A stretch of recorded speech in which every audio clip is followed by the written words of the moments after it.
To create a Canvas app started from a data, you need to choose one of connectors.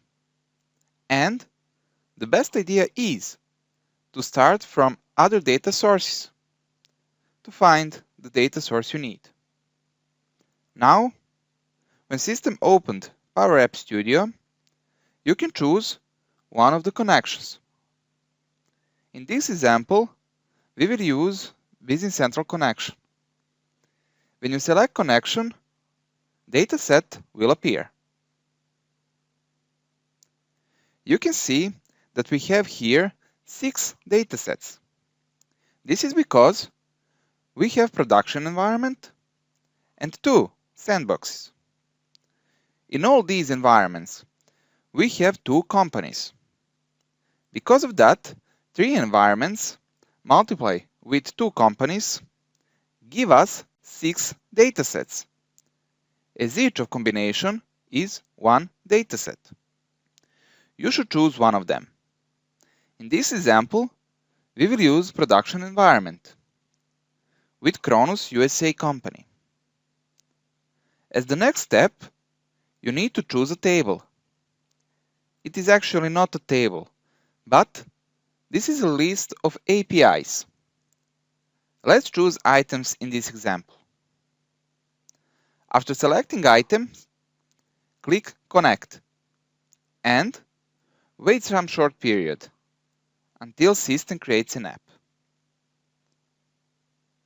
Just keep this message and you will get a full app.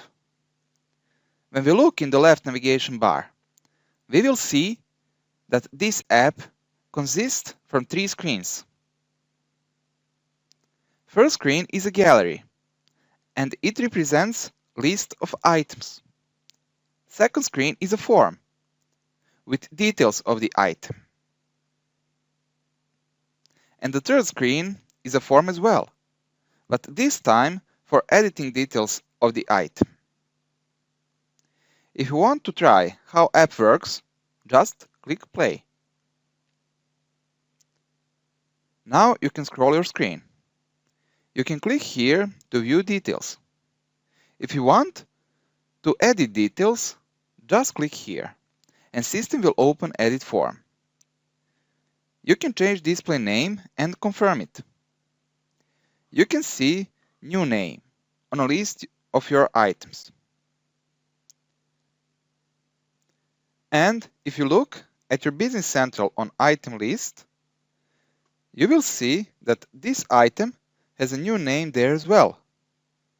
Let's change this layout to a list.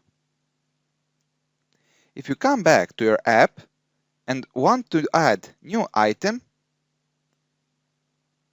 you just need to enter all details and to confirm it.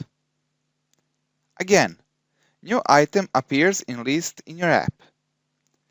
And when we move to a Business Central and refresh an item list, wait a few seconds, and the new item will appear.